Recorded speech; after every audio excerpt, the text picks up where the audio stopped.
The elections are going to be rerun in Austria. Let's hope for their sake there aren't further irregularities. But turning back to the United States, election rigging and voter fraud are not the exclusive domain, I'm sorry to tell you, of either the Republican or the Democrat Party. You guys have been up to it too. Both parties have got up to dirty tricks in their own ways, whether against in their own primaries or against each other in the general elections. What makes the situation particularly precarious, however, for Donald Trump? Well, both parties are against him. The entire establishment wants him out. We know that there are plenty among the Republicans who are already planning a Paul Ryan presidential bid in 2020. Got that to look forward to. Election fraud takes many forms. Some of it is old-fashioned, dead people who rise from the grave to cast their vote. Another form, as Project Veritas and James O'Keefe has shown, is buses tasked with, you can applaud, he's done wonderful things this election. Another one is buses that we now know from WikiLeaks, I think, buses that are shipping huge numbers of voters from polling station to repeatedly vote in places like Florida. Guess what? Always Democrat. I recently read about a man named Pasco Parker. Pasco Parker has voted in 3 different states, all in the same year, 2012. Any guesses which party he was voting for? Of course, you already know about the media's role in election rigging. It is not just about voter fraud, by the way. It's also about the architecture of these elections. It's about the structures of democracy. It's about the other bits of society that make elections possible and which tell people what they need to know, give them the information they need before they can cast a vote. Well, perhaps the most critical part of this apparatus is the media. The crooked, lying media. Compare the coverage received about the bogus allegations against Donald Trump, or at least the highly questionable, unproven allegations against Donald Trump, with the silence from feminists, from progressives, about the fact, not necessarily that Bill Clinton was doing all of these awful things to women, although he almost certainly was, and I think in some cases definitely was, but the fact that Hillary Clinton, his wife, a supposed feminist candidate for president, the choice of Lena Dunham and Amy Schumer for president. I mean, that should tell America all they need to know, really.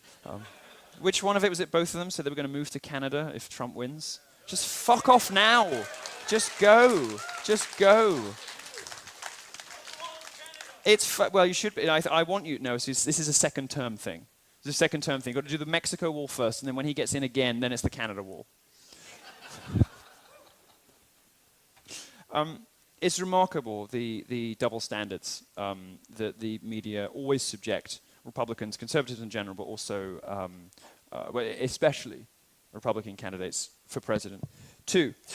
We read in the WikiLeaks emails, by the way, that Podesta, her chief guy, held private dinners with dozens of journalists. And did it surprise anyone? No, because they're all on the same team. Whether it's ABC in America, whether it's CNN, any of these outlets regularly meeting with and sharing dinners with and having fun with the Clinton apparatus. This goes beyond the usual sort of professional friendliness that you would expect from people with the subjects of their beat, and into a remarkable level of closeness, and, as we now know from WikiLeaks, collusion and coordination with news outlets running things by the Clinton campaign, not to check facts, to check accuracy, but to make sure nobody would be offended by wording. Remarkable. While the media works day and night to prop up Hillary Clinton's candidacy, as well as her security detail compensating for her drooping limbs, pollsters are doing their best to portray the race that the Democrats and media want you to believe exists. And this is one of a number of examples of oversampling. So what they'll do with polls, and this is the primary way the media misinforms you, what they'll do with polls is they'll take a supposedly representative group of Americans, let's say, 1,700 Americans. And you think, okay, fine. Well, that'll probably give me a reasonable estimation of how many Americans are thinking of voting in a particular way this election. But then they do this. 750 Democrats, 570 Republicans. Well, what do you think the poll's going to fucking say? And of course, we know from WikiLeaks that the Clinton campaign wasn't just involved in spreading this stuff, but was involved and was directing how these polls ought to be taken to produce the results they want. Why does this matter? Well, when the press reports on polls, they're not just reporting on what people are thinking, they are influencing you. They are trying to suggest how you should vote, because they understand not only that people take the media seriously, although increasingly fewer of them. Only 39% of Americans think the media is trustworthy in this country because of stuff like this. But they know that there's social pressure. They understand that when everybody thinks somebody's going to lose, they might be maybe not moved to vote for Hillary, but possibly they won't bother to come out for Trump. That can make a difference. This is the sort of stuff you need to watch out for. This is the sort of stuff, if you're of a mind to dig down into these things, you should be looking out for. Oversampling and missampling. One of just a number of strategies the media uses to misrepresent what's really going on in elections. Now, pollsters will have you believe that the turnout for this election is going to be similar to Obama's historic run in 2008, but it's not going to happen. Hillary Clinton cannot raise even a fifth of my crowds. No, I'm serious. I sold out a 1,200-seater at Louisiana State University in 48 hours. The same night, she had a rally with 200 people, at least 100 of whom were her own staff. Another 50 were there just in case, you know. The remaining 20 were standing by with EpiPens. What's that stuff? Heavy water? You know, have you heard of that? That sort of it's thickened water. It's called thickened water. You have it, if you've got like terrible trouble sort of breathing in with your throat, you can have something called thickened water, which is supposed to help you coughing without being a lozenge or something, you know? Pollsters are part of election rigging. There's no reason to believe what the majority of them say, particularly close to elections. Their only goal is to demoralize Trump supporters into not voting. How do we know this? Well, Brexit. And Brexit, well, this was the polling result, the Comres poll, right before the Brexit vote was taken. Does anyone know what the Brexit result was? Well, it wasn't that. It was actually quite a resounding vote to leave the European Union, to take back British sovereignty, to take control of the borders again, to resist this vast influx of Islamic immigration or other kinds of immigration too that were overburdening British public services and radically changing the nature of the country. But if you'd believed the pollsters, it was going to be a humiliating defeat. If you believed the media, it was going to be a humiliating defeat. Now, this is about the sort of fairest one that came out. There were ones that were even more skewed. But the results of this weren't just inverted, but leaved it even better than flipping these numbers. These numbers were meaningless, worthless, and they got less accurate closer to the election. They tried it with Brexit. They failed. Pollsters were completely wrong. The issue is they're attempting to skew the actual vote itself. Now, the possibility for fraud among newly registered voters is very high. Because no one checks them, you know. Nobody checks to make sure they're eligible to vote. We don't know how many of these new voters are felons. We don't know how many of these new voters exist. But we do know that there are large numbers of in this election. In a WikiLeaks email, John Podesta hints at illegal registrations when he says, on the picture ID, the one thing I have thought of in that space is that if you show up on election day with a driver's license, attest that you are a citizen, you have a right to vote in federal elections. Well, quite. To a certain extent, this election was rigged before it even started. Hillary Clinton was allowed to run for office instead of being in prison. This is one way in which the election should never have been happening in this way at all. FBI Director James Comey refused to file charges against Hillary, despite the advice of his own people. It almost caused a revolt at the FBI. The most recent information published at Breitbart is that the wife of an FBI official overseeing the email case received more than $500,000 in contributions and support for a political run from one of the Clintons' best friends, Terry McAuliffe. Every time this stuff happens, the name Clinton and a large sum of money seems to appear in the story. These people have made a mockery of the law, and those of you who are young may not even remember. I encourage you to read books. Ann Coulter has a wonderful book about Bill Clinton. Who else? Christopher Hitchens' book is wonderful, absolutely brilliant. Just give you a flavor of what a criminal enterprise this family is. And yet we're expected to believe that they would never do anything to affect the outcome of the election. That would be wrong. There's a long early voting period in this country. A very long early voting period. It's almost as though the system was designed to help you cheat. Because this early voting period invites fraud on a massive scale thanks to mail ballots. As in Austria, Americans also have this insane idea of using voting machines, which are just hackable computers with no paper trails. On the one hand, you have Smartmatic, which is a UK company, I'm sorry to tell you, with ties to George Soros. They've run fair elections, very fair and above-the-board elections in such glittering democratic role model countries as Venezuela. That's one of the places Smartmatic has been used recently. And now 16 US states are using their machines. Another manufacturer constantly under attack is Diebold, which they make ATM machines, so the same money Clinton's sort of get. Same company that makes the machines Clinton get their bungs of cash out of is also making the machines that are going to help them win. If you're using a voting machine, make damn sure the selection says what you pressed. There are stories coming out today, just this morning, about voters going in to do early voting who say they press Trump-Pence and their selection shifts. It sounds ridiculous. Sounds like something that couldn't happen. Sounds like a vast right-wing conspiracy. But the story's coming out about it just this morning. Now, I've skipped the elephant in the room when it comes to voting fraud, or should I say the donkey. In America, in many places, you can vote without proving your identity. You don't have to establish who you are. This is incredibly foreign to me. Now, I am a foreigner, and it's normal. It's not. So I guess that makes sense. But it's understood that most, I think I get most American things. I think I've been here long enough to understand your country well enough. I don't get baseball, and I don't get country music, which really doesn't travel outside the States. The best you ever managed was Shania Twain. It was fucking terrible. Awful. Awful. Maybe Dolly Parton, but only for fags. Really doesn't travel outside your borders, I'm sorry to tell you. But it's nonetheless remarkable to me. Here's a short list of some countries that require ID to vote. Many of them have special voter ID laws, like extra rules. So you have to prove your ID even more than you normally would in daily life. Brazil, Canada, Germany, Ireland, Sweden, India, Greece, and Mexico. It is easier for illegal Mexican immigrants to vote in your elections than it is for them to vote in their own country. We're told that proving your identity to vote is racist. This is something the left always tells us. I, on the other hand, say it is pretty racist to assume that black people can't pull it together and get a voter ID.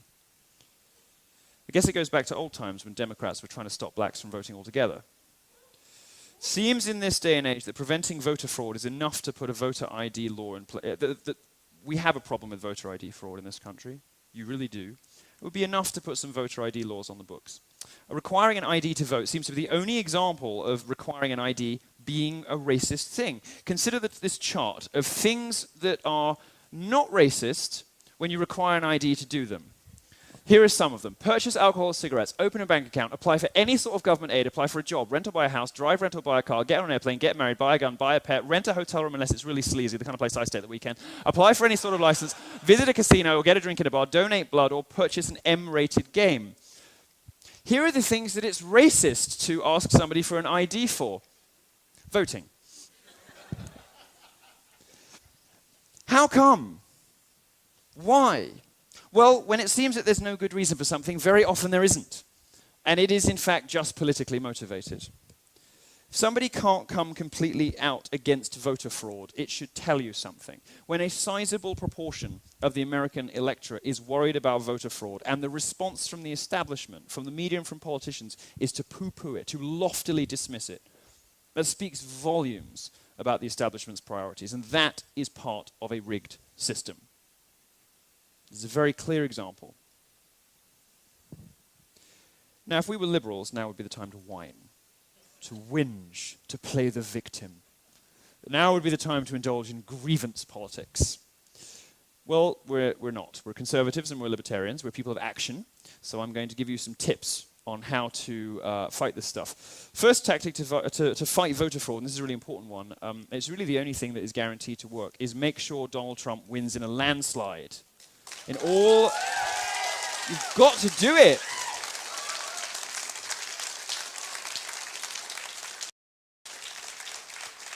You've got to do it. And I know that some of you in the audience thinking things are looking bleak, thinking the Trumpenreich may never come, thinking those golden teas may never appear on Pennsylvania Avenue. But they can. They will. If he gets just a couple of really important states, and he's got to do it by a landslide to counter all this stuff. So you've still got time to do it. Please do it. Yes, you can go to MAGA3X, which I understand is very fun. Now, make sure you know, everyone you know goes out to vote, and that includes the never-Trumpers. You cannot really call yourself a conservative if you are prepared to let Hillary Clinton pick 4 Supreme Court justices. Can you?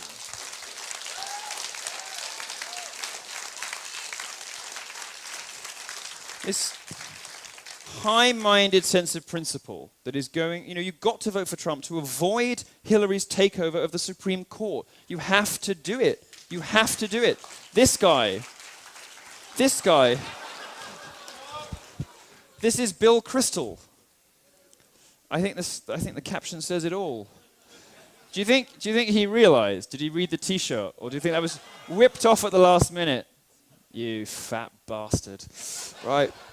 Never-Trumpers really need to come around, even little Ben Shapiro. He's got to do it. He's got to do it. He's got to do it. When Ben Shapiro gets into the voting booth and hops up on the stool, nobody's going to know what you did, Ben. Nobody's going to know about who you vote for. No one's going to know what button you pressed. The Wilkes brothers aren't going to cut you off. Somebody got that.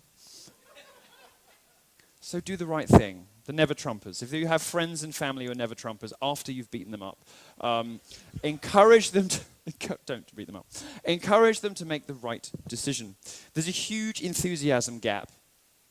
We talked about it a bit earlier with the size of crowds, the energy of crowds from Trump to Hillary. That's not captured in the polls. Trump signs and hats are everywhere. They're here tonight. They're on the streets. People brave. People suddenly realizing it's kind of cool to be conservative. Like, it's cool in the sense that you piss everyone off, which is great, because that's what I get paid to do that, which is wonderful. But you can piss off your parents. You can be ejected from polite society. You can be screeched at by campus harpies. All sorts of wonderful things start happening when you wear a Make America Great Again hat. All of the worst people in the world just spurg the fuck out. It's great. You can be part of the solution. If you want to be, you can volunteer at your local precincts. I bet a lot of Bernie voters wish they could have been in place monitoring those primaries. Well, Trump supporters should not make the same mistake. We know the media is dead set against Donald Trump. They won't be reporting on fraud, even when it could be stopped in time. So we need an army of citizen journalists. We need an entire young generation of Mike Cernoviches. Cernoviches.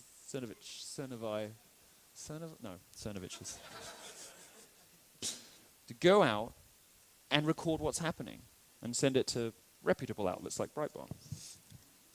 If you see a bus full of voters, take the license plate down, follow them, see where they're going, take video. Media is no longer engaged in journalism in this country. It's engaged in the business of identity politics and virtue signaling. Primary purpose of the media in this country is to say racism's really bad. Yeah, we get it. We know. We've known for quite some time, and in fact, racism would be a lot less of an issue if you didn't keep dividing people by race, by gender, and by sexuality. If you didn't keep splitting people up.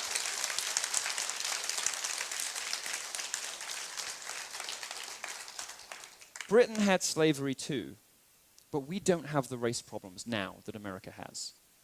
And one of the reasons for the perpetuation of the race problems, in fact, the only real reason for the perpetuation of racial problems in this country is the Democrat Party. It's a Democrat Party that resisted all sorts of things in the historical past to elevate black people, and it's the Democrat Party now that keeps them down. Black people don't seem to be getting the message in this election. They're still going to vote for the Clintons, despite the fact that Bill Clinton's crime bill ripped out hundreds of thousands of black dads and replaced the state, it replaced the black father, the father figure of black family units with the state. Since then, there's been a horrible, pointless war on drugs. It seems to me a smart thing to do would be to look at what hasn't been working, which is continually voting in Democrat mayors, and try the other guys. Try voting Republican. Doesn't look like it's going to happen in this election. But the left has been engaged in the business of splitting us all up into little groups and pitting us against each other for decades now. And people are starting to get sick of it. And it's my hope that Donald Trump can still do this, because he represents, in everything that he says on this subject, a return to ideals, a return to the Constitution, the First and Second Amendment, the things that bring us together rather than things that tear us apart. Media's been complicit in the left's crusade to split us all up, to turn us into men and women, gays and straights, trannies and sane people. But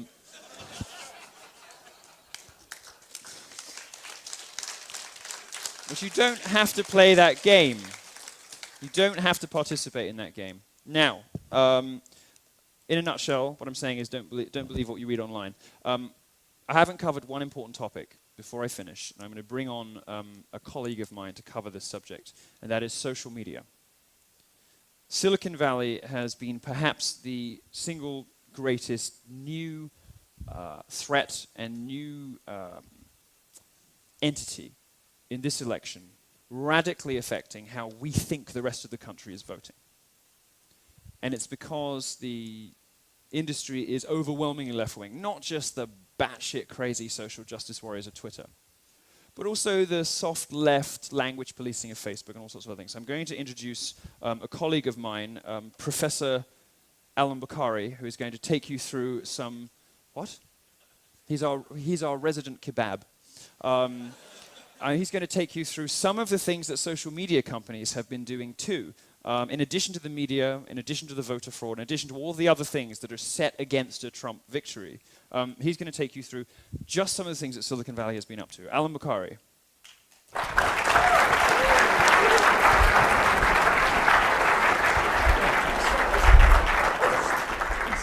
Good evening, good evening. You can all hear me, that's good. Well, I'm here to talk to you today, scientifically of course, about social media bias.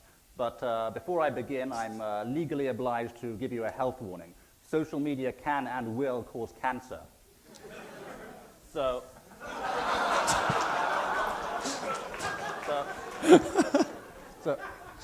as you can see, if you're a serious Reddit user, then it's probably already too late for you. I mean, no amount of chemotherapy will cure all those recycled memes and all that pleb tier content. It's just science. But it could be worse. Well, Twitter was actually kind enough to verify me, unlike some poor souls. So I should really be nice to them. I mean, what I definitely shouldn't do is show you a picture of Jack Dorsey and DeRay Mackison with crudely drawn penises on their faces. I shouldn't do that. Yeah, that shouldn't have happened, but it did. Now, anyway, on to more serious matters. Twitter, as you probably all know, is the worst offender when it comes to political bias.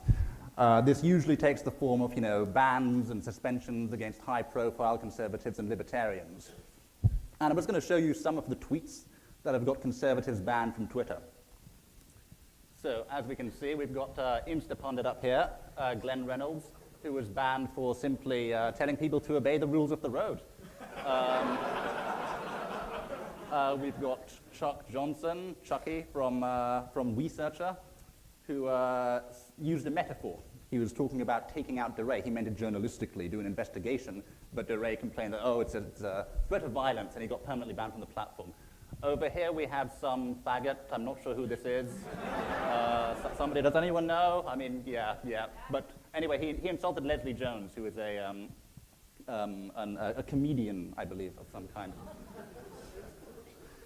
Now, if you think any of these tweets cross the line, and you may do, consider what Twitter does allow on their platform. Yeah. Open incitement to violence against the police. So, yeah, they'll allow this, but, if you hurt a feminist celebrity's feelings, then you're off, but this is totally fine. Now, Twitter's unquestionably the worst of the bunch, but of course, every single Silicon Valley company is dominated by progressive and progressive bias. Facebook, for example. How many, anyone here know how many users Facebook has? Hands, let's see hands. Let me see. Okay. You over there. Nope.